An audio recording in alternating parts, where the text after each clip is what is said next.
tentu ini yang sering kita hadapi ya. Apalagi Indonesia menurut WHO salah satu negara yang punya risiko tertinggi ya terhadap bencana alam.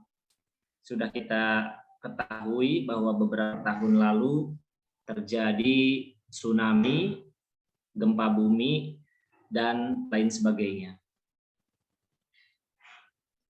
Nah, kita ngomongin anak adalah salah satu komponen rentan ya, masuk ke kelompok rentan. Di sini kalau menurut Pasal 55 Undang-Undang Penanggulangan Bencana nomor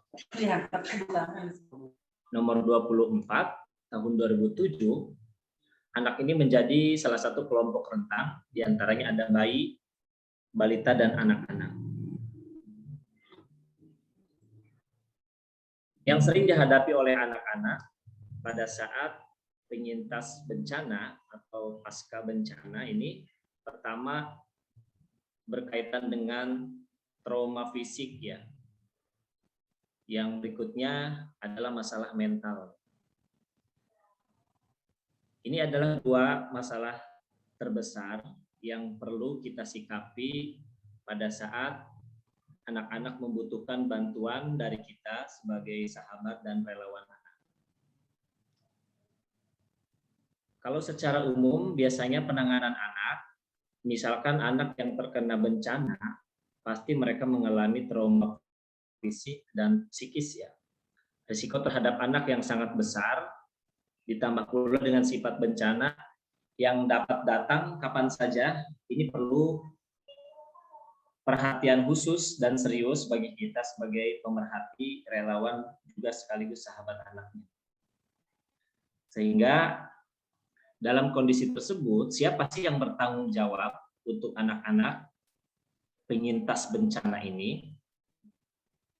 Nah, pertama, kalau secara aturan atau regulasi, tentu pemerintah juga punya tanggung jawab sebagai regulator ya. Yang kedua adalah organisasi-organisasi sosial, komunitas-komunitas sosial. Yang berikutnya adalah relawan-relawan mandiri, itu termasuk di dalamnya yang menjadi harus perhatian terhadap kondisi anak tadi. Nah, dalam kondisi bencana alam, anak-anak dan orang tua merupakan kelompok yang paling rentan. Tapi ini disebutkan menurut WRR di tahun 2018 menyatakan bahwa anak-anak merupakan populasi yang mengalami dampak terburuk dari terjadinya bencana, terutama di negara-negara berkembang seperti Indonesia. Nah, PBB sendiri mengestimasi sekitar 100 juta anak di seluruh dunia menjadi korban bencana setiap tahunnya. Jadi ini merupakan angka yang sangat tinggi ya, yang perlu kita perhatikan dan diberikan perhatian serius, karena bagaimanapun yang tadi disampaikan bahwa berbicara bencana tentu tidak bisa diprediksi kapan datang, kapan mulai gitu ya. Ini menjadi PR kita. Nah, menurut penelitian WHO juga mengungkapkan bahwa dampak psikologis bagi penyintas bencana diantaranya ada rasa kehilangan. Tentu ini jadi perhatian juga. Berduka sudah pasti jelas ya. Bahkan dalam kondisi tertentu, anak juga bisa merasakan marah, takut, bahkan merasa bersalah. Apalagi ada yang kehilangan orang tua, adik, kakak, saudara, dan lain sebagainya. Bahkan sebagian korban merasakan reaksi gangguan psikologis. Ini yang perlu kita perhatikan secara serius. Psikologis berat ya, berupa gangguan stres, yang perlu pendekatan atau metode secara serius. Bahkan mengalami depresi, pikiran bunuh diri, dan penyalahgunaan obat-obatan terlarang. Ini menurut WHO. Nah, tanggung jawab siapa anak-anak penyintas bencana? Tadi saya sudah sebutkan bahwa pertama memang ada pemerintah sebagai regulator ya, yang tingkatannya lebih tinggi ketimbang organisasi-organisasi sosial yang mandiri. Terus siapa lagi? Dukungan psikososial ini juga termasuk dalam tindakan bagaimana kita membantu meringankan beban mereka dalam situasi bencana tidak hanya dapat dilakukan oleh petugas yang profesional, tapi juga dapat dilakukan oleh relawan non-profesional. Asalkan sudah terlatih. Nah, hari ini kita akan coba diskusi banyak ya terkait dukungan psikososial misalkan yang akan kita berikan terhadap korban-korban bencana. Terlebih lagi dukungan psikososial untuk anak-anak berbeda dengan dewasa. Diperlukan pendekatan dan teknik khusus yang sesuai dan mudah dipahami oleh anak-anak sehingga para relawan yang memberikan pendampingan untuk anak-anak ini memerlukan pelatihan terlebih dahulu. Nah, hari ini teman-teman atau sahabat-sahabat anak LPA Banten ini sedang mengikuti untuk bagaimana menyikapi masalah penyintas bencana bagi anak-anak. Nah, dukungannya seperti apa? Ini yang saya tuliskan ini hanya secara umum ya, secara teknis kita bisa sharing dan diskusi. Pertama ada dukungan kesehatan mental ya dan psikososial. Ini dalam bentuk dukungan lokal maupun pihak luar yang bertujuan untuk menjaga dan mempromosikan kesejahteraan psikososial.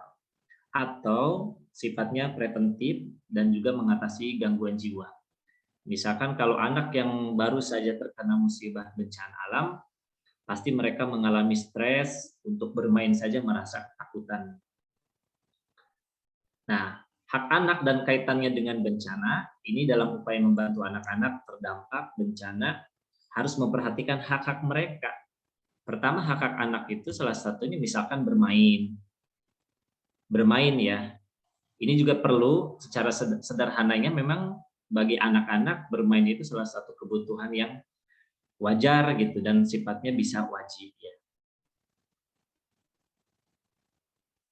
Nah, kelangsungan hidup dan perkembangan tentu perlu perhatikan bagaimana anak bisa tumbuh dan berkembang karena sebagai aset negara nih anak-anak ini.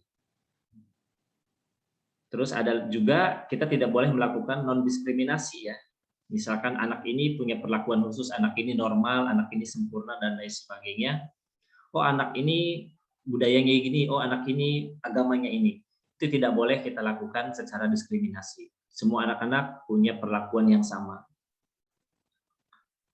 Berikutnya ada partisipasi anak juga. Ini relawan harus memastikan bahwa anak perempuan dan anak laki-laki diberikan ruang dan kesempatan yang sama untuk berpartisipasi secara bermakna pada semua tahap yang memungkinkan dalam kesiapsiagaan darurat, termasuk di dalamnya penyusunan kebijakan terkait mitigasi, rehabilitasi, dan rekonstruksi. Anak laki-laki dan anak perempuan dengan usia dan kemampuan yang berbeda serta beragam sudut pandang harus kita dukung untuk mengekspresikan pendapat mereka.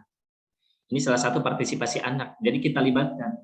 Misalkan sebagai contoh, relawan mendengarkan secara aktif berbagai keluh kesah anak-anak yang terdampak bencana. Menghargai keputusan anak-anak untuk tidak terlibat dalam aktivitas yang dirasakannya tidak nyaman. Jadi kita tidak boleh memaksakan keterlibatan mereka. Berikutnya ada kepentingan terbaik nih bagi anak. Sebagai contoh nih, relawan mendesain kegiatan-kegiatan dukungan psikososial untuk anak usia sekolah dasar, untuk anak yang di bawah usia sekolah dasar, ini harus kita bagi. Demikian mungkin secara singkat materinya, nanti akan dilanjut oleh Kak Didi Wandi. Kita akan banyak diskusi dan sharing. Selanjutnya saya serahkan ke moderator ya, untuk melanjutkan materi berkaitan dengan bencana penyintas bagi anak-anak ya. Saya serahkan ke moderator, silakan Saudara Neng untuk melanjutkan ke Kang Didi Wandi.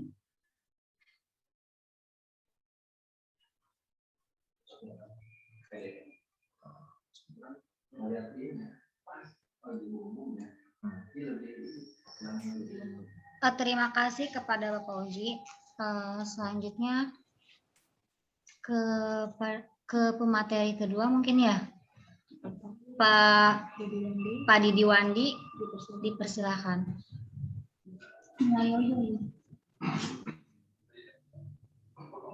Geser Pak. Ya.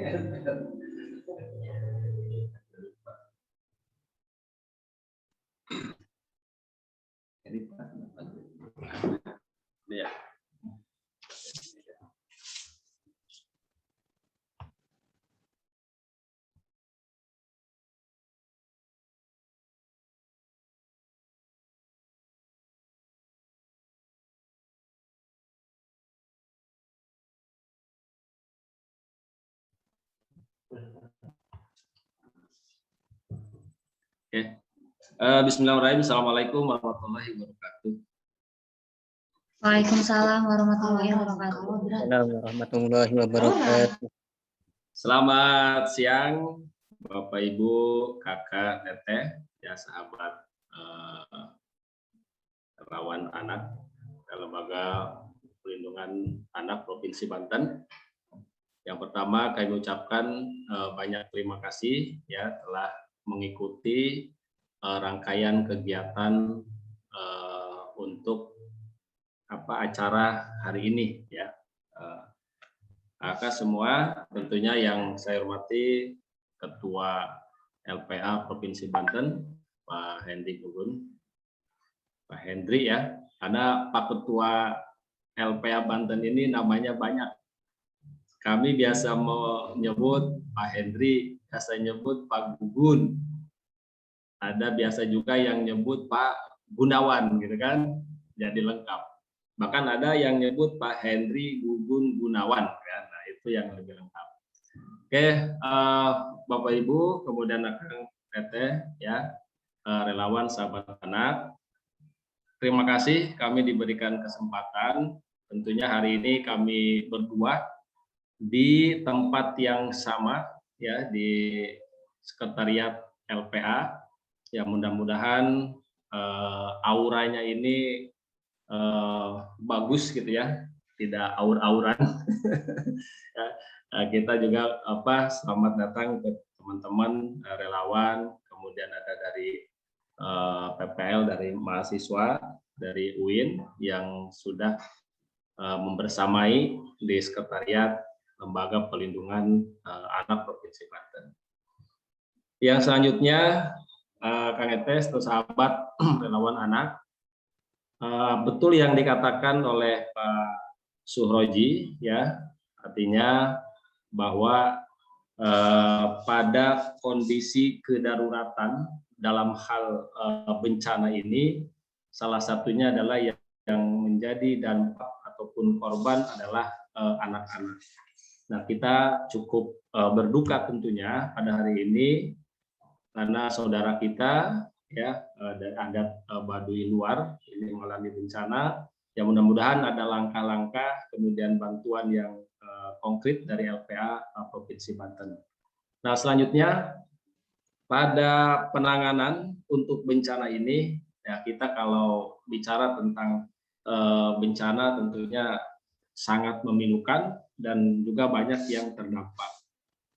Pengalaman kita, ya saya mau tentunya menyampaikan ke sahabat relawan anak bahwa LPA Provinsi Banten ketika ada bencana yang rutin ya, kita katakan bencana rutin di Kabupaten Pandeglang, yaitu banjir ya sekitaran Patia, kemudian Sukaresmi gitu kan, ataupun Panimbang. Nah itu kan daerah aliran banjir yang dekat dengan air laut ya, dan itu selalu rutin tiap tahun. Mudah-mudahan pemerintah kabupaten bisa memberikan solusi yang terbaik.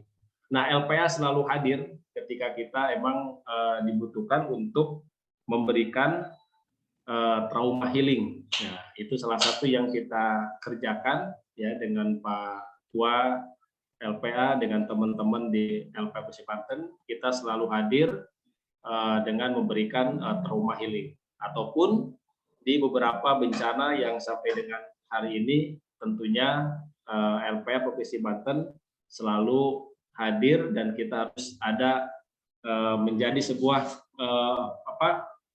bagian gitu ya, yang bisa memberikan sesuatu yang bermanfaat tentunya buat anak-anak. Nah, selanjutnya betul yang dikatakan tadi dalam slide atau dalam paparan Pak Suroji, bahwa anak-anak ini merupakan yang terdampak, dan itu juga perlu harus kita perhatikan serius, karena bagaimanapun bahwa ketika kondisi anak-anak yang terdampak ini tidak ada penanganan yang cepat, nah itu berarti kita akan abai gitu ya. Dan yang kita tahu juga bahwa pada keadaan bencana ya, misalkan ada jatuh korban ataupun korban jiwa gitu ya, dalam konsekuensi yang sama sekali tidak mungkin diabaikan ya. Ini kan dalam hal yang sangat berisiko.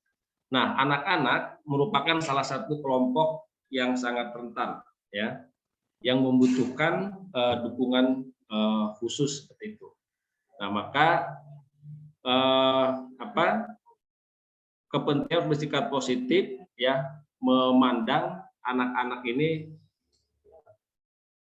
sebagai organisme dengan serba aneka potensi ya, dan organisme untuk misalkan terhadap bencana. Maka yang kita harapkan pada persoalan bencana ini, pemerintah pusat dan pemerintah daerah sepatutnya bergegas gitu ya, memposisikan anak-anak sebagai pemangku kepentingan ya dalam penyusunan dan pelaksanaan kebijakan ya, rencana kerja dan standar penanggulangan bencana Badan Nasional Penanggulangan Bencana BNPB.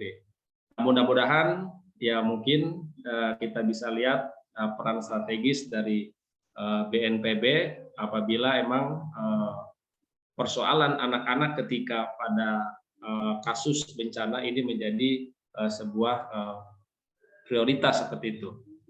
Nah, kemudian BNPB itu ya perlu mendirikan sentra perlindungan yang khusus ya, diadakan bagi anak. Titik yang memberikan ruang pada anak pengungsi untuk mengutarakan keluhan dan mengekspresikan ketakutannya. Jadi ketika ada bencana ya tentunya segera direlokasi dan diberikan tempat yang khusus gitu kan, sehingga anak-anak bisa diminta apa keluhan dan kemudian sesuatu yang ingin dicurahkan seperti itu.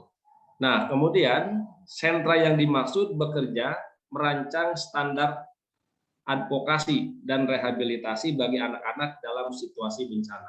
Nah, di sini berarti ada keterkaitan dan kerjasama ya, psikolog, kemudian kita dari relawan-relawan kita memberikan bantuan trauma healing, kemudian memberikan edukasi, bukan permainan, sehingga psikologi pada saat terjadinya bencana ya kita bisa dirangkul gitu ya, biar mereka selalu ceria seperti itu. Nah, kemudian ini tentunya banyak kerjasama ya antara koordinasi kementerian, kemudian juga koordinasi antar lembaga ya, baik itu pendidikan dan kebudayaan ya, juga mendesain materi pengajaran tentang kebencanaan ya, dan kurikulum seluruh jenjang pendidikan bawah serta anak-anak dalam sekolah. Nah, ini jadi ini udah masuk dalam ranah ini masuk dalam kurikulum kebencanaan. Nah, sehingga pada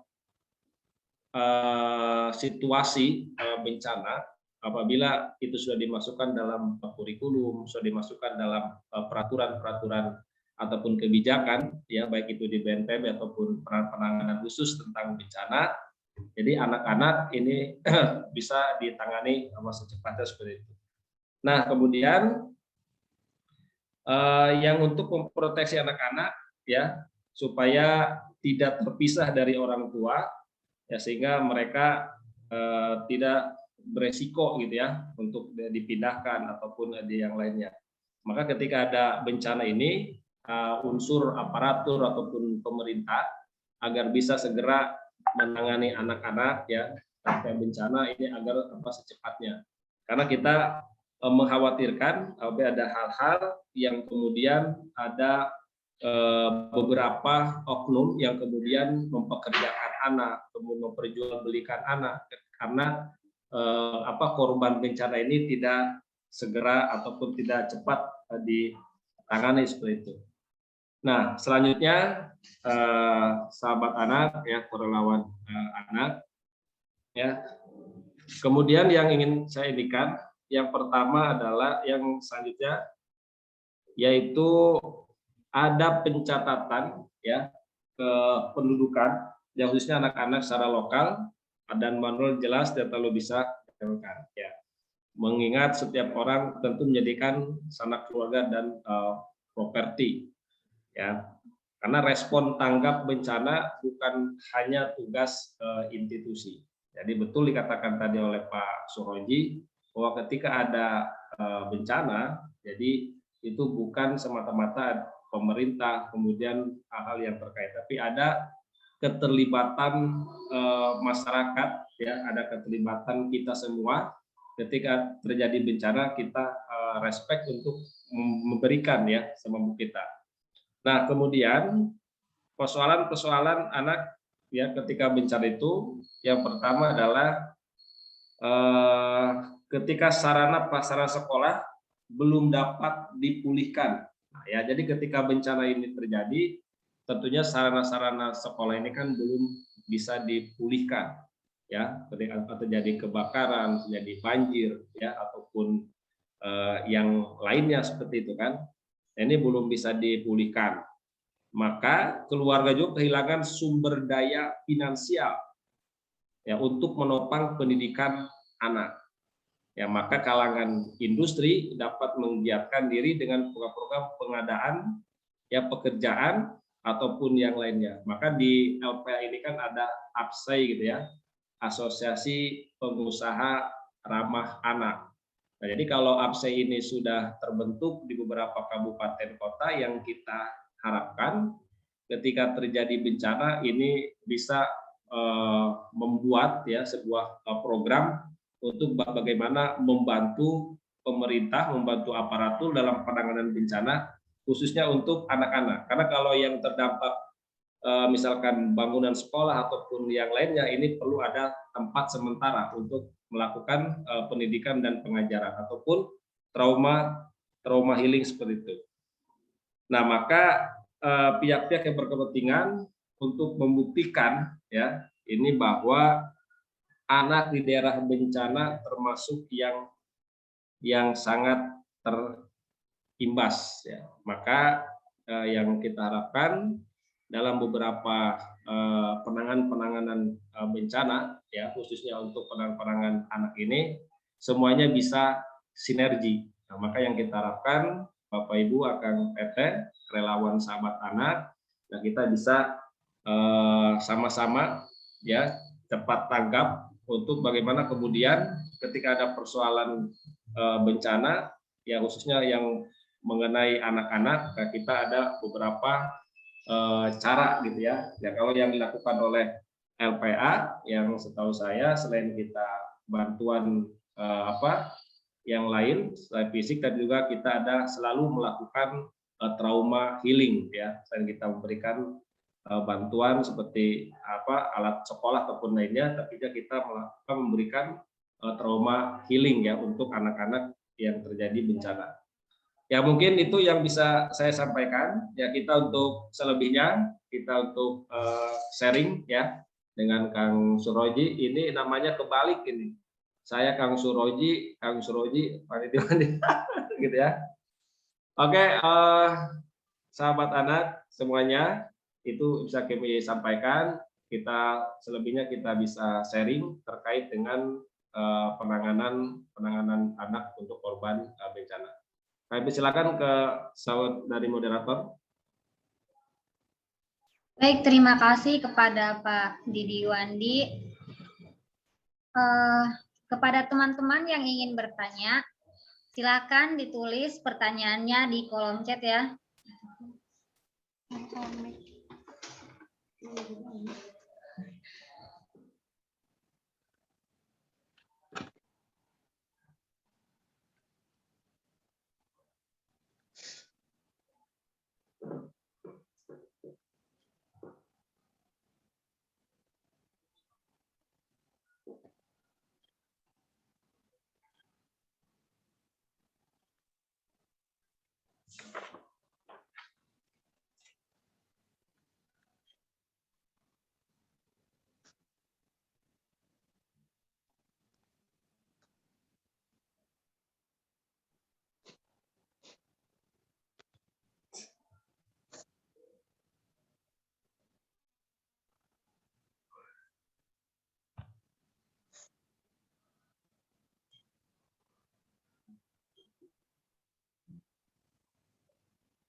Silakan kepada teman-teman yang ingin bertanya.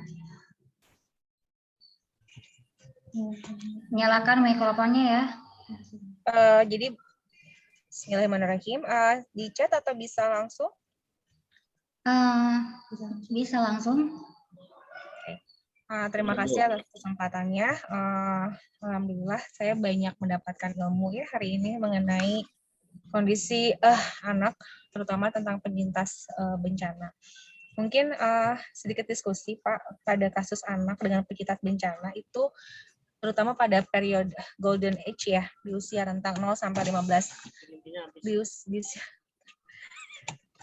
Di usia rentang 0 sampai 5 tahun itu kan golden age ya, artinya perimbasan bencana trauma itu tidak terjadi langsung pada saat itu, tapi nanti akan pada saat nanti mereka besar gitu. Jadi sebagai relawan nih, apa yang harus kita healing gitu ya terhadap anak-anak yang usianya masih di bawah 5 tahun gitu. Itu aja mungkin Pak. Terima kasih.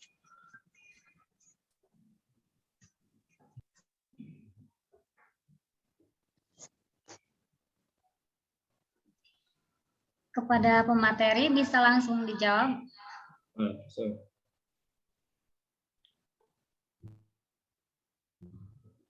Oke. Terima kasih ya dari Ibu Inama ya, Inama Sakinah ya. Ya, terima kasih Bu ya. Dalam hal ini emang dampak psikologi ini kan sangat berdampak berkepanjangan gitu ya. Korban-korban terkait dengan anak ya dalam hal bencana ataupun yang lainnya ini kan berdampak kepanjangan seperti itu. Nah, yang dilakukan itu biasanya selain kita pada posisi anak yang tadi umur sampai 15 tahun ya Bu ya? 5 tahun Pak. 5 tahun ya, masih balita Pak Tim ya, masih balita. Ya, masih nah balita. Itu yang bisa dilakukan ya, kita ya akan melakukan pendekatan secara psikologi ya. Nah, adanya ini kan masih dalam di bawah buayan ibu ya, dari 1 sampai 5 tahun ini. Nah, maka yang dilakukan nah tentunya nah ini bagaimana kita memberikan ya, yang kalau misalkan yang lain kita edukasi tentang trauma healingnya ya, diberikan biar dia senang ataupun yang lainnya.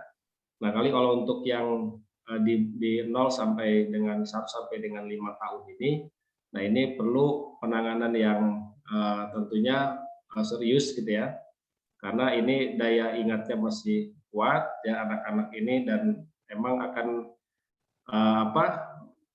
suka kalau anak-anak yang 5 tahun ini kan kita sangat-sangat beresikonya, artinya betul-betul masih butuh seorang ibu gitu ya, masih butuh seorang ibu. Maka pendekatan keibuan ya artinya yang perlu kita kedepankan untuk merangkul anak-anak yang umur sampai 5 tahun ini. Karena dampaknya betul itu akan sangat sangat signifikan gitu ya untuk itu. Pak Suroji bisa ditambahkan?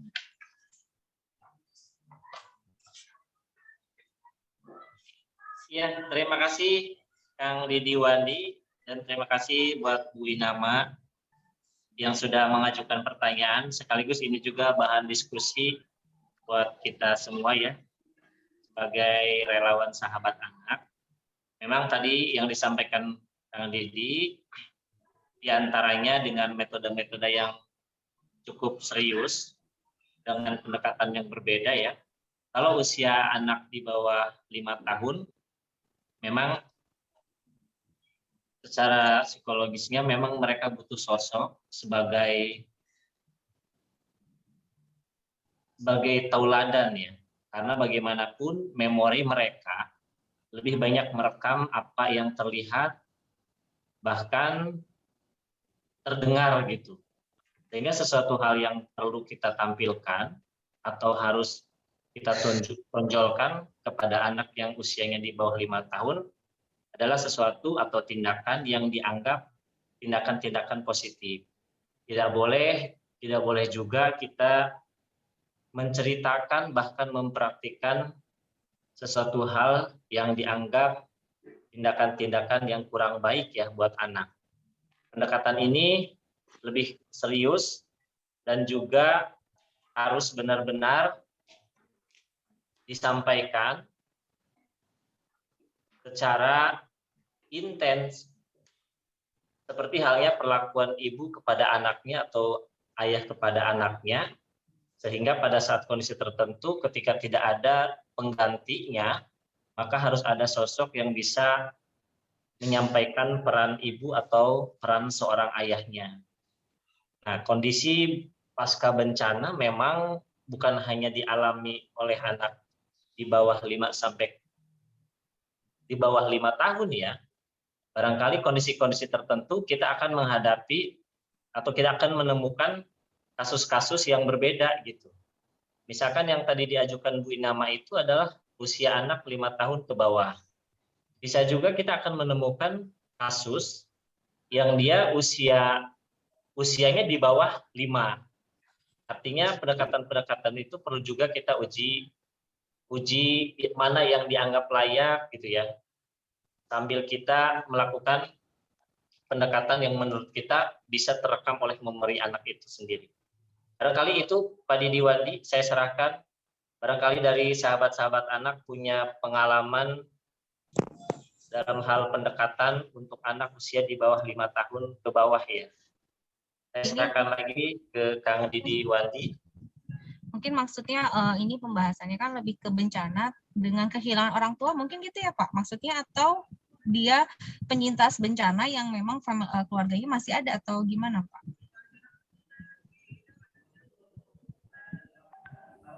Kehilangan orang tua, kalau kondisinya kehilangan orang tua tentu harus ada sosok pengganti ya, yang dianggap lebih dekat secara darah keluarga gitu. Tapi misalkan dalam kondisi tertentu pasca bencana seorang anak yang di bawah 5 tahun ini masih ada sosok kedua orang tua, maka pendekatan ini juga kita lakukan terhadap kedua orang tuanya. Karena yang tadi saya sampaikan, tentu misalkan stresnya juga bukan hanya kepada anak, tetapi orang tuanya pun pasti mengalami beban dan mental yang cukup melemahkan bagi mereka.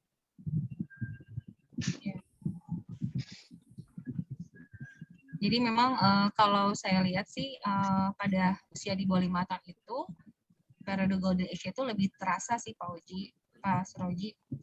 Dia kan mempunyai di bawah alam sadar mereka itu meremindernya nanti ketika mereka dewasa sebetulnya itu akhirnya mungkin tugas relawan mungkin akan lebih bukan artinya tidak di atas 5 tahun tidak berat, sama berat mungkin di bawah, tapi di bawah 5 tahun ini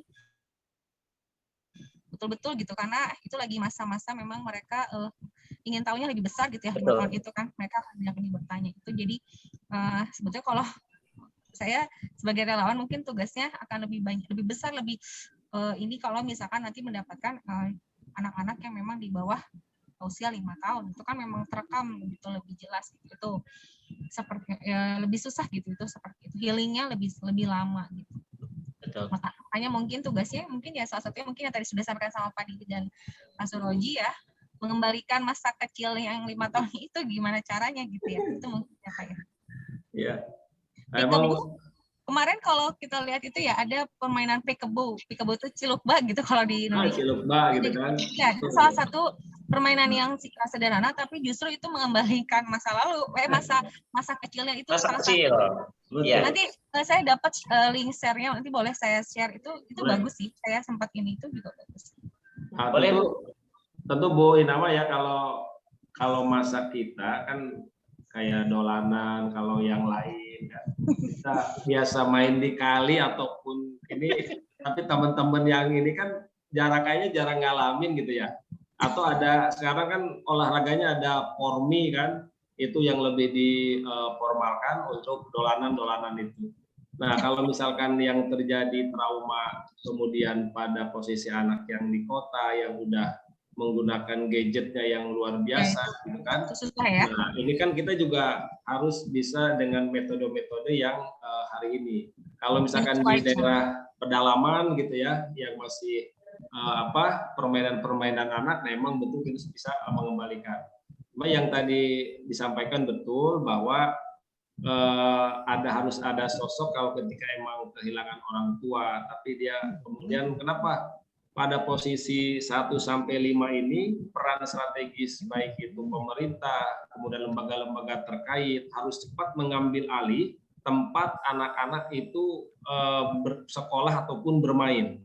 Karena kalau tidak cepat diambil alih atau ditata ya untuk direlokasi di mana tempatnya untuk dikumpulkan, kemudian kita diberikan keceriaan, trauma healing, diberikan psikolog segala macam. Nah, ini akan bisa meringankan ya beban pikiran. Nah, yang khawatir itu kan ketika ada bencana, nah ini penanganannya kan disamakan dengan orang-orang dewasa. Nah, itu yang klaster yang anaknya ini terabaikan. Nah, tentunya bagi para relawan ini kita harus siap-siap lah. Mungkin kan ada kurikulum khusus, Bu. Ya, di kurikulum khusus gitu ya. Bagaimana kita menangani. Saya semalam Bapak Ibu ya, Kang Ete, saya semalam berdiskusi dengan Kasat Narkoba sampai jam 10 malam. Itu terkait anak yang emang sekarang lagi kena masalah dan ditahan. Nah, itu betul ketika emang satu lingkungan, kemudian siapa yang harus pertama adalah sosok orang tua yang harus bisa memaafkan yang pertama buat anaknya. Baru kemudian hal-hal yang lain untuk mengeluarkan kebatinannya. Itu dari orang-orang yang sisi narkoba gitu yang kena. Artinya emang sosok figur orang tua yang bisa memaafkan ketika dia bermasalah gitu. Nah, dengan anak-anak juga mungkin sama. Artinya ya sama dalam artian bahwa ketika anak yang umur 5 tahun dia masa bermain, masa segala macamnya. Nah, kita kembalikanlah masa keceriaannya. Cuma ya itu tadi, anak-anaknya anak-anak yang di pedalaman atau anak-anak yang sudah ini dengan gadget gitu kan. itu. Ya, oke, Bu Inamah ya, ini luar biasa. Terima kasih, Pak.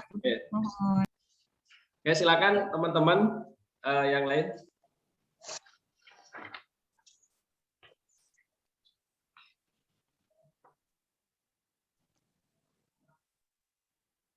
Halo, Haji.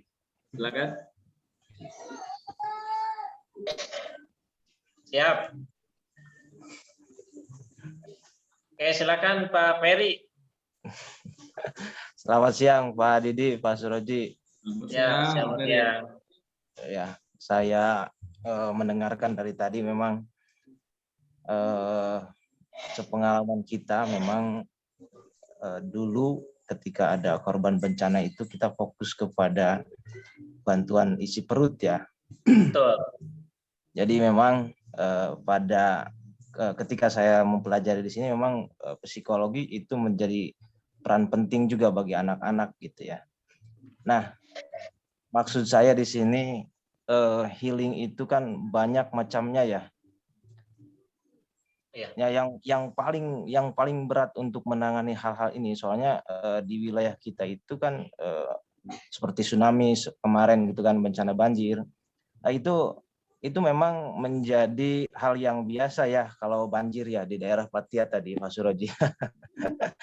Jadi makanya mungkin kebutuhan mereka hanya bentuk finansial atau makanan lah gitu kan. Nah, tapi yang di pesisir pantai yang kena tsunami memang kemarin juga ada yang seperti ini ya kan, untuk menangani healing ini. Nah, hal yang terberat yang sudah dilakukan LPA itu untuk menangani ini, cara pengatasinya bagaimana kan begitu? Apakah memang trauma itu berdampak panjang terhadap anak ada tidak di wilayah kita, macamnya kan begitu, yang seperti apa? Jadi memang saya juga belum detail ke sana, cuma memang khawatir nanti kalau memang ada contohnya yang sudah ditangani oleh LPA itu macamnya seperti apa, sehingga dia itu butuh prosesnya seperti apa, terus sampai ke ranah mana sih prosesnya itu anak-anak itu gitu. Ya itu mungkin gambaran saya. Jadi supaya memang tahapannya di mana sih gitu kan. Soalnya kan pengaduan anak juga sama kemarin juga tahapannya di desa, di kecamatan kan begitu ya. Nah, apakah memang bencana-bencana ini sudah tembus ke pusat di daerah kita ini yang terbarat itu? Itu mungkin sementara Pak Suroji, Pak Didi, terima kasih. Ya, terima kasih Pak Peri ya sudah melemparkan bahan diskusi kembali ini. Mungkin saya sedikit bercerita, nanti juga Pak Didi juga mau menambahkan ya berkaitan dengan tahapan misalkan melaksanakan trauma healing ya Pak Peri ya. Ya, jadi sepengalaman kita memang di LPA, karena kan trauma healing itu bagian terkecil tindakan yang bisa mungkin dapat merubah psikologis anak ya, terutama yang terkena bencana. Nah, yang pertama memang yang kita lakukan adalah mengidentifikasi dulu, jelas kalau kebutuhan untuk para penyintas korban atau bencana bagi anak-anak itu bukan hanya soal isi perut ya, tetapi sisi lain juga kita harus penuhi. Misalkan tadi hak-haknya pertama bermain, itu yang tidak boleh kita abaikan juga, terus sampai bertemu dengan teman-temannya, mengenali keluarganya kembali, mengenali lingkungan bermainnya kembali gitu dan lain halnya. Memang tahapan yang sering kita lakukan secara umum sih memang pertama kita akan menginventarisir ya kebutuhan-kebutuhan di sana. Selain daripada kebutuhan-kebutuhan masalah isi perut ya, atau masalah konsumsi dan lain sebagainya. Pertama, kita akan menginventarisir di sana itu kira-kira anak-anak ada berapa, usianya ada berapa, usianya dari rentang berapa, biasanya itu juga kita lakukan.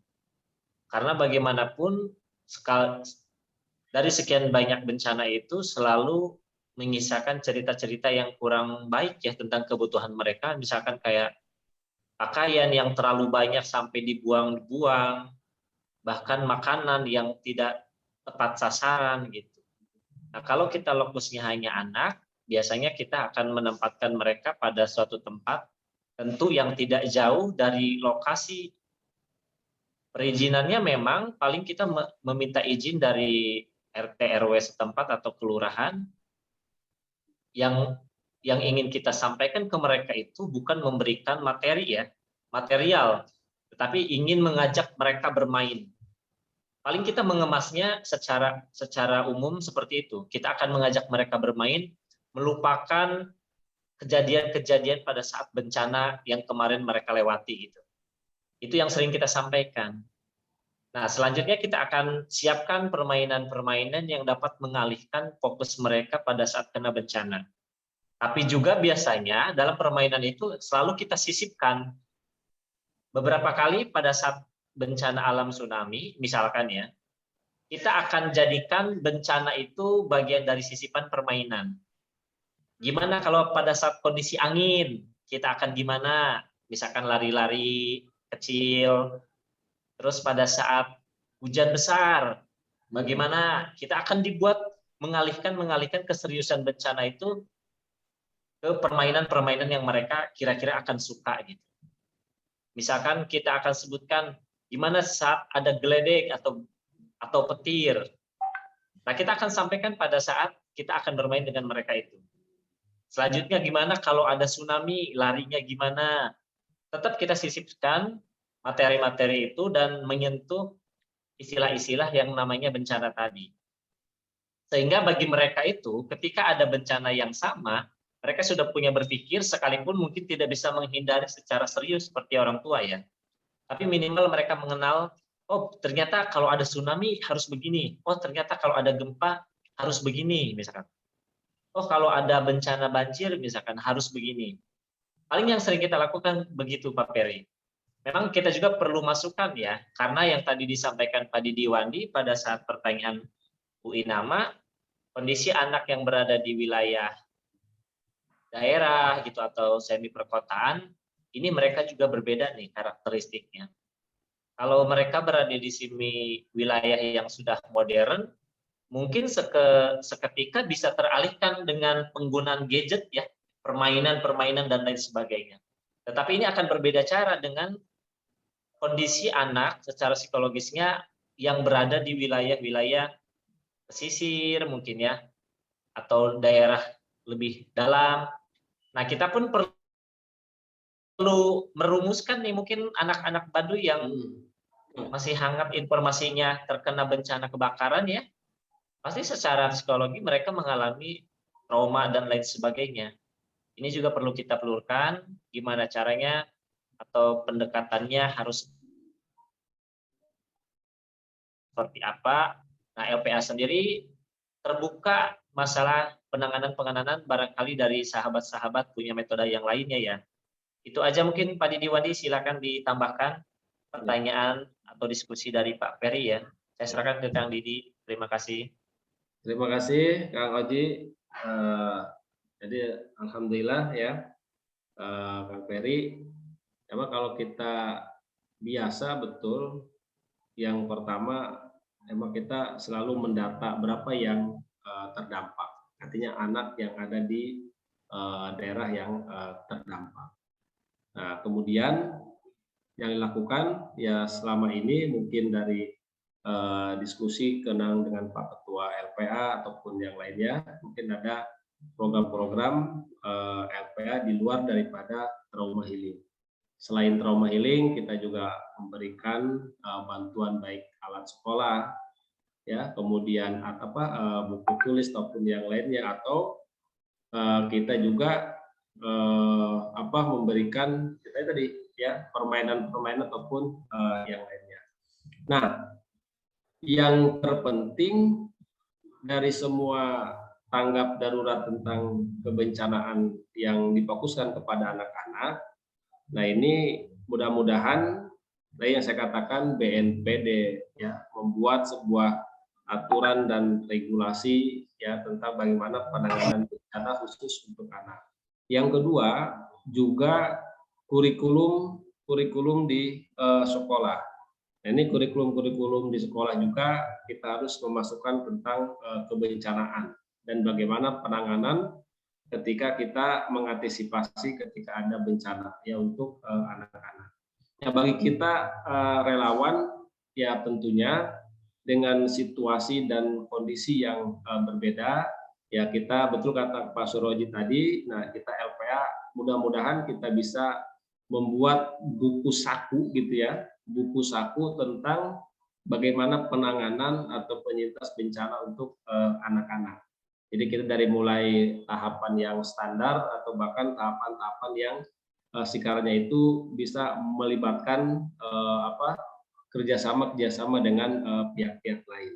Karena yang sangat terdampak betul, nah itu dari sisi anak-anak. Nah ini perlu penanganan yang sangat serius. Ya mungkin itu Kang Ferry. Ya kita ke depan ya mudah-mudahan teman-teman sahabat anak ini ya kita di LPA ya bisa meracik kemudian kita membuat buku saku ya tentang bagaimana strategi penanganan kebencanaan ya untuk anak-anak gitu ya. Nah kita jadi LPA punya standar gitu. Walaupun kita melihat beberapa aturan-aturan, tapi LPA Provinsi Banten mudah-mudahan bisa mengeluarkan standar bagaimana melakukan penanganan bencana.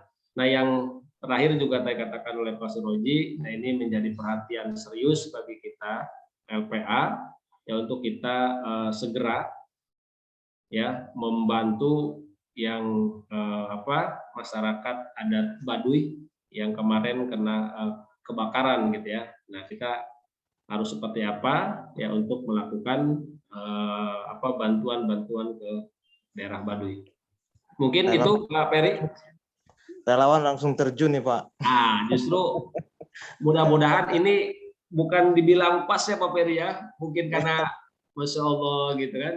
Ada sahabat saya di sana relawan juga Nah itu hanya selang berapa menit, berapa jam mungkin langsung kejadian. Nah mereka sudah mendirikan posko di sana dan sudah memberikan bantuan-bantuan. Nah kita di LPA mudah-mudahan Pak Ketua ya dengan semuanya dan juga dengan teman-teman semua kita merencanakan gitu ya. Mudah-mudahan kapan kita langsung bergerak kita ke daerah bencana. Mantap. Mungkin itu saja Pak Peri. Satu lagi Pak. Silakan. Apa namanya? Di Banten ini kasus healing ini memang yang kategorinya di provinsi-provinsi yang lain gimana? Yang terberat kah kasusnya gitu?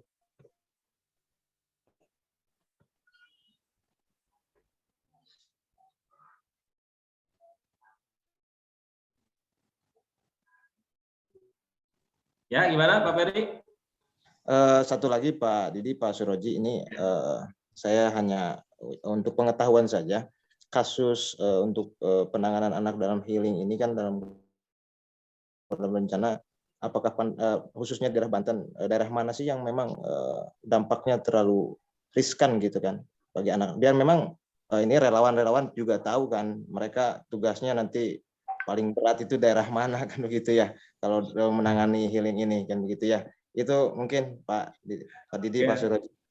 Ya kalau sebelum ke Pak Suroji ya Pak Ferry, nah kita kalau daerah kayak banjir gitu ya, kayak kemarin kan di Patia tuh, dari Pak Oji di Limbang kan.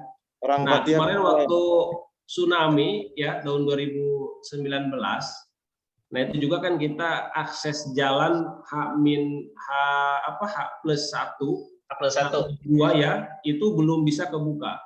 Nah saya dengan Pak Oji itu H+1 itu sudah ada di Kecamatan Sumur, bahkan kita sampai ke Taman Jaya itu Pak Peri. Nah itu akses jalan itu sangat luar biasa. Ada beberapa kawasan yang emang itu sampai rumah ataupun yang lainnya itu habis. Nah selama ini emang trauma yang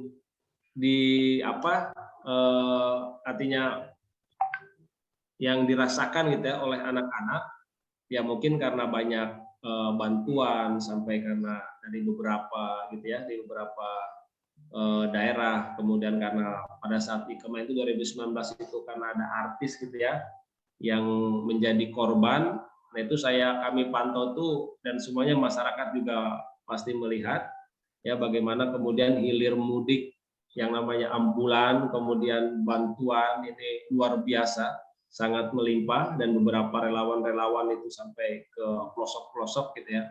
Nah, cuma yang menjadi kepekaan kita adalah bagaimana kemudian anak-anak ini dipersiapkan ketika emang menghadapi bencana yang sama, karena mereka mungkin tidak bisa direlokasi ya karena itu daerah tinggal gitu. Seperti kawasan Panimbang, Pagelaran yang lainnya kan kalaupun itu kan daerah persawahan sebenarnya gitu kan. Nah, cuma karena di tempat tinggal gitu kan. Nah, itu agak-agak berat gitu. Tapi ketika ada bencana, banjir, artinya anak-anak sudah mengetahui gitu kan apa yang harus dilakukan. Pak Suroji barangkali bisa tambahkan? Siap. Oke, terima kasih Pak Ferry. Sebetulnya kalau berbicara daerah mana yang paling terberat, sebetulnya masih relatif ya kalau di Banten. Pertama kalau kita lihat dari sisi bencana, memang kalau dari sisi bencana yang terberat misalkan seperti tsunami ya. Kalau masalah banjir mungkin relatif di 3 kabupaten, bisa di Pandeglang, Kabupaten Serang. Tapi pernah juga saya terjun di daerah Tangerang ya, daerah Kresek kalau nggak salah itu pernah banjir. Jadi kita memang relatifnya melakukan trauma healing itu utamanya dengan LPA untuk para korban bencana banjir, misalkan di 3 daerah itu tuh, Kabupaten Pandeglang,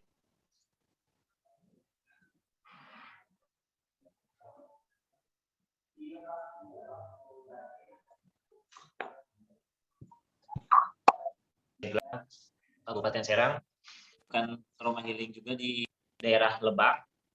Memang tadi secara ketentuan pelaksanaan trauma healing memang dibutuhkan tempat yang representatif buat anak, nyaman, aman gitu. Jadi kalau berbicara masalah beratnya, hanya di 3 kabupaten itu yang sering mengalami seperti musim ya, seperti musiman bencananya. Kayak banjir, memang Pandeglang paling menang ya kalau soal banjir, tapi tidak menutup kemungkinan di daerah Cilegon aja sekarang sudah mulai ada banjir gitu ya, Serang ada banjir, Pandeglang kota pun sekarang sudah banjir. Tinggal kita lihat dari sisi apakah mereka mengalami dampak terhadap psikologis anaknya atau tidak itu. Paling itu Pak Peri, mungkin barangkali Terima kasih banyak Pak. Kita perlu banyak sharing juga nih. Ya. Yang tadi disampaikan Pak Didiwan, ini memang kita perlu punya standar atau saku khusus ya tentang penanganan, karena pasti setiap tahun akan berbeda, setiap objek akan berbeda, termasuk kondisi geografisnya ya, akan berbeda cara penanganannya.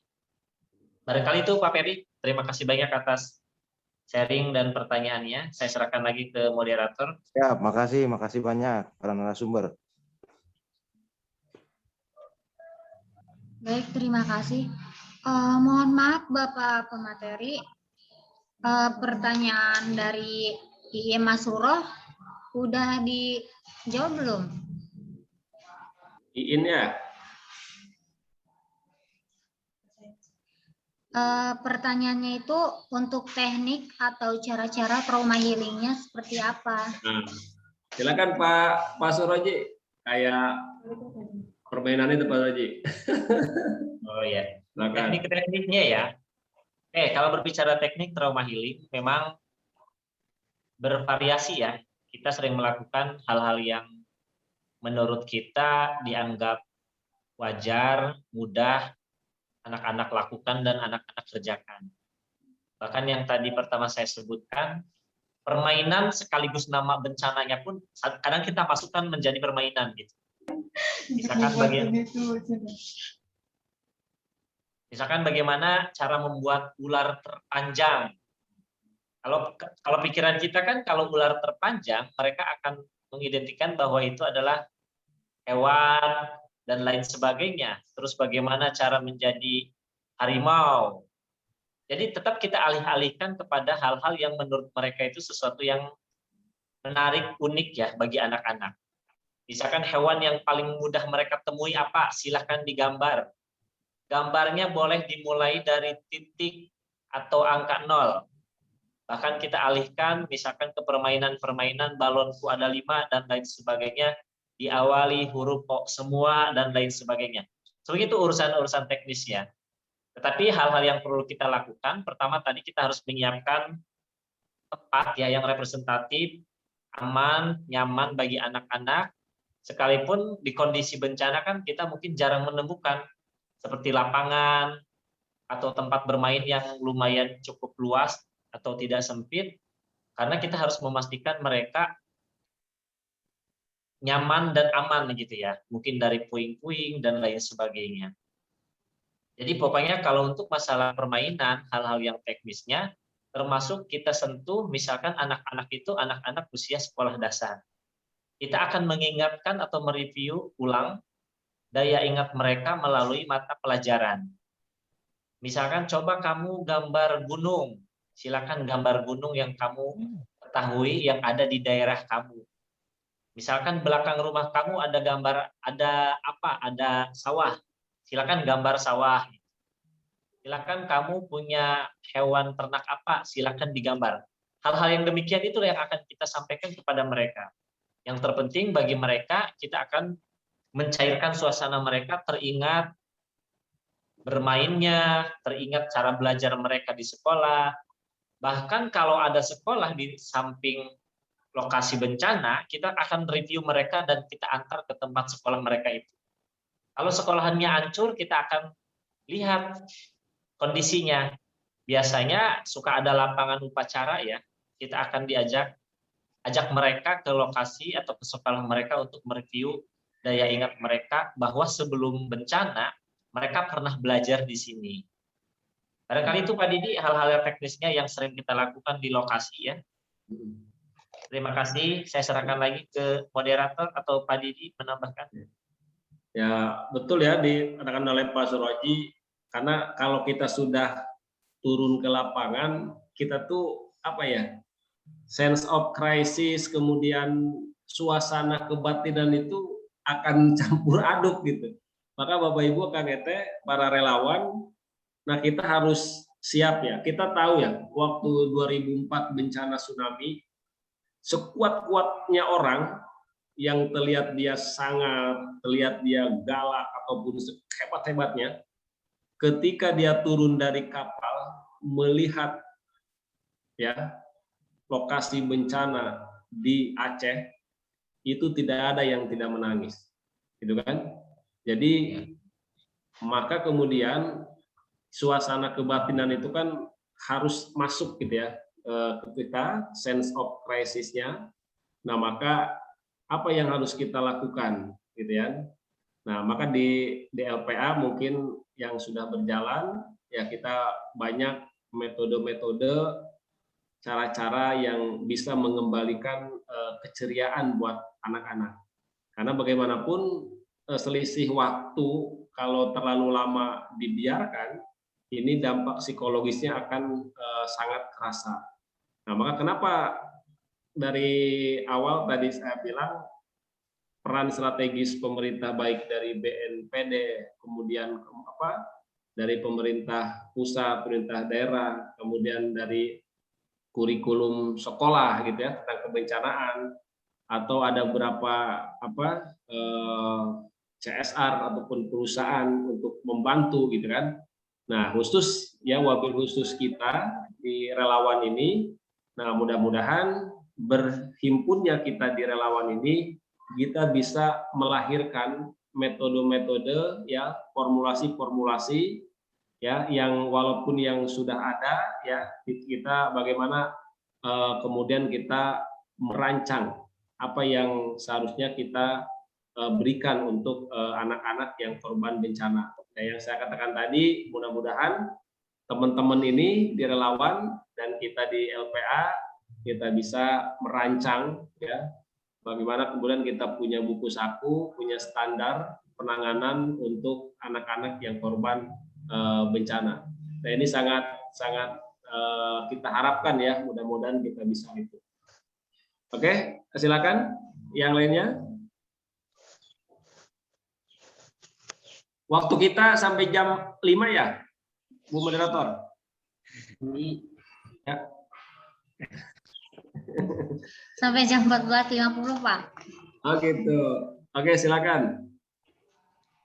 Itu ada Kang Muslim. Gimana Kang Masih Muslim? bisa bertanya, Pak. Silakan, Pak. Moderator. Salam. Izin bertanya nih Pak, ada suara saya? Silakan, bagus. Oh ya. Ini Pak, apakah ketika kita relawan sahabat anak ini terjun ke lapangan atau mendapatkan kasus mengenai anak, pada kasus itu kan ada seperti kolaborasi antar organisasi atau komunitas-komunitas atau individu tertentu kayak gitu nggak Pak? Maksudnya gini Pak, di situasi keadaan pasca bencana alam nih, nah di situ kan pastinya ada anak-anak korban penyintas bencana yang mentalnya atau psikologisnya pasti terkena tuh Pak, tertekan. Itu kemungkinan hal kecil dalam tindakan perlindungannya kan seperti yang tadi dibahas Pak ya, trauma healing atau terapi psikologis atau binaan mental. Nah pada kasus seperti itu kira-kira ada kolaborasi antara pihak kepemerintahan atau organisasi atau komunitas-komunitas tertentu nggak Pak yang kayak itu? Dan kalau misalnya ada, seperti apa Pak contoh bentuk kolaborasi itu Pak? Oke, terima kasih Pak Agus. Kita dalam penanganan hal ini kita mungkin tidak bisa sendiri gitu ya. Nah dalam hal ini LPA kita banyak melakukan beberapa kerjasama. Nah jadi kalau sekiranya wilayah ini ataupun jumlah daripada korban bencananya masih bisa di-cover oleh LPA, nah kita lakukan sendiri, artinya LPA sendiri seperti itu. Nah tapi tetap kita melakukan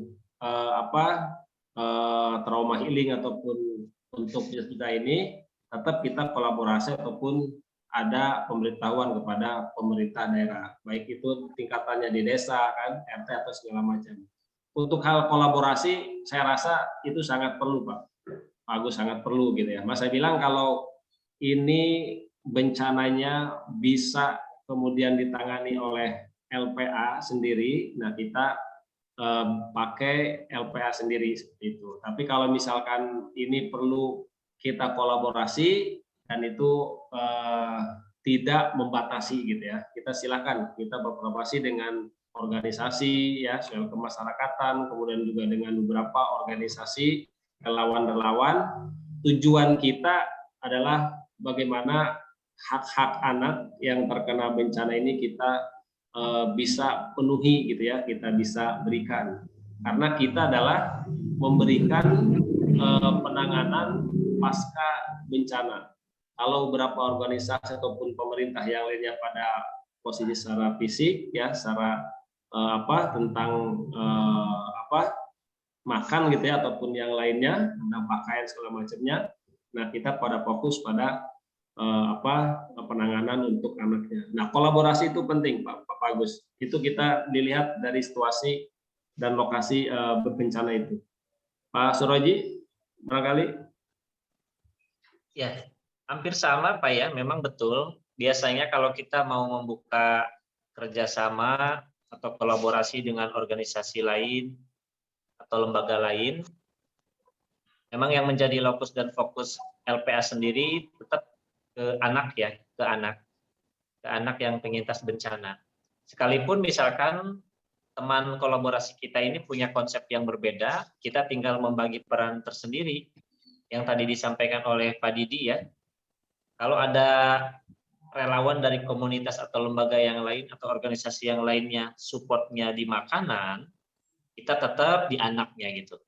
Jadi kalaupun mereka punya bantuan dalam bentuk yang lainnya berbeda dengan lokus kita tetap diajak gitu. Karena bagaimanapun kalau sudah nyampe ke lapangan, kalau kita berbicara anak pasti ada juga orang tua ya. Ada juga kerabat-kerabatnya gitu, ada juga saudara-saudaranya. Bahkan kalau kita misalkan ke lokasi itu hanya menemukan survei itu pada saat survei 10 anak, biasanya di hari H itu bisa kelipatannya.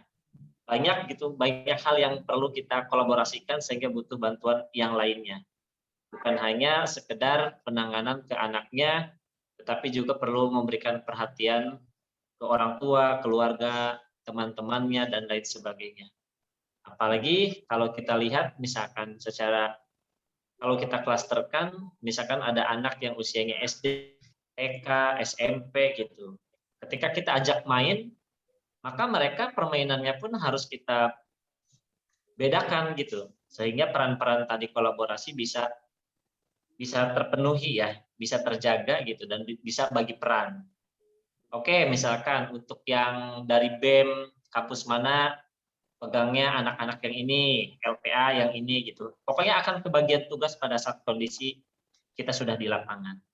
Betul yang disampaikan tadi ya, kolaborasi sangat terbuka bagi LPA, siapapun yang ingin berkolaborasi untuk membantu pemenuhan hak-hak anak penyintas bencana. Itu aja Pak Didi yang bisa saya sampaikan ya. Selain juga kita biasanya kan ada open donasi gitu ya. Kita ada membutuhkan yang perlu kita berikan, nah itu kita suka open donasi LPA sama.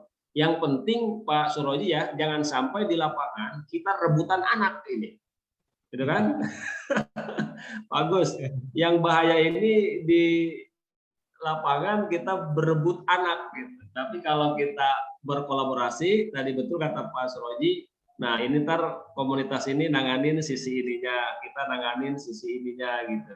Yang mudah-mudahan pada pelaksanaannya ya bisa membawa suasana kepada anak-anak, tidak membosankan kan, tidak menjenuhkan gitu.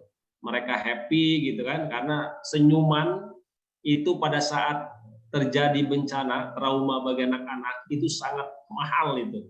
Maka kemudian apabila kita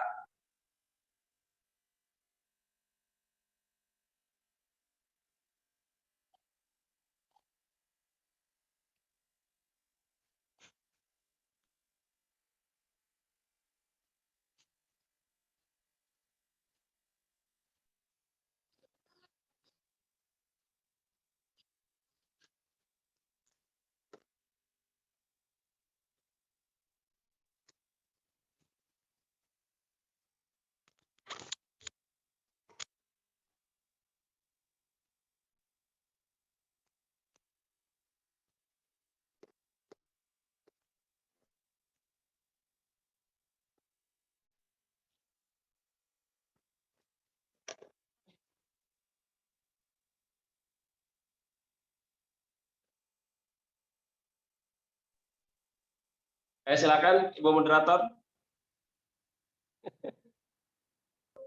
Baik, terima kasih Bapak. Mungkin itu pertanyaan terakhir ya, dikarenakan waktunya sudah habis. Mungkin dari pemateri ada closing statement dulu, ya, atau gimana? Terima kasih Bu Moderator. Ini saya ucapkan banyak terima kasih. Ini kesempatan yang sangat berharga ya, kita bersilaturahmi. Yang terpenting adalah tanamkan kepedulian kita, keikhlasan kita. Kalau kata orang Serang kan kata Kang Arif Maulana Rifki ya. Jadi pangeran sing bales gitu kan. Nah, artinya dengan relawan kita ini khusus pada penanganan trauma ya. Ini mudah-mudahan bisa kita membuat formulasi ya standar Lembaga Perlindungan Anak Provinsi Banten untuk menangani korban-korban bencana khususnya pada anak-anak. Nah, sekali lagi saya ucapkan terima kasih buat teman-teman yang sudah bergabung ya, dan untuk di relawan sahabat anak ini, karena banyak hal-hal yang perlu kita diskusikan ya, kita rumuskan ya, semata-mata bagaimana hak-hak anak ini terpenuhi. Silakan Pak Suroji.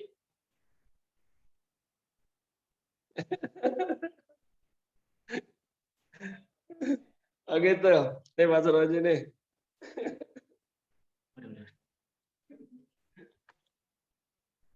Ya, terima kasih kepada moderator ya atas kesempatannya, juga buat teman-teman sahabat anak LPA Provinsi Banten. Memang secara umum tadi sudah kita banyak diskusi ya, dan bertukar pikiran, sharing. Yang perlu kita ketahui bahwa menjadi relawan sahabat anak ini tentu bekal kita yang pertama adalah ikhlas ya, ikhlas dan mencintai dunia anak-anak, karena kita jangan pernah berharap kita akan mendapatkan imbalan berupa materi. Dengan tersenyumnya mereka di lokasi bencana, dengan tersenyumnya anak-anak Indonesia secara umum pun itu menjadi keberhasilan kita sebagai relawan sahabat anak. Jadi tetap semangat, cintai hobi berorganisasi, cintai dunia anak-anak. Tentu kita hadir sebagai relawan akan membuat anak-anak Indonesia supaya tetap tersenyum. Terima kasih banyak kepada moderator, saya serahkan kembali.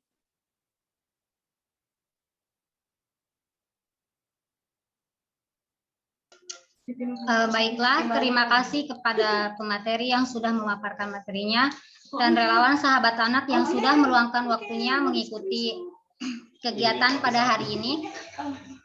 Semoga kita semua selalu diberikan kesehatan serta nikmat setiap harinya. Saya Neng Febiana Juwita sebagai moderator. Kurang lebihnya mohon maaf. Wabillahi taufiq wal hidayah. Wassalamualaikum warahmatullahi wabarakatuh. Sebelum jangan dulu keluar ya, nanti ada foto secara online. Buat Nyalain kameranya. silakan nyalain kameranya ya. Tuh, bisa nggak? Bisa Pak. Bisa Pak.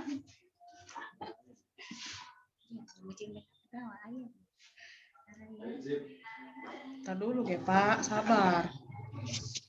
Yang lainnya belum on cam. Yang lainnya.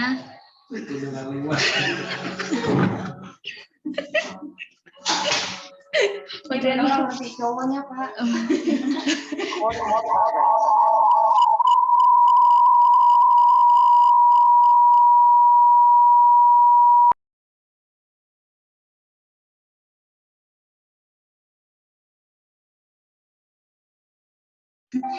Silakan on cam ya, itu 1, Senyum Pak. 2, 3.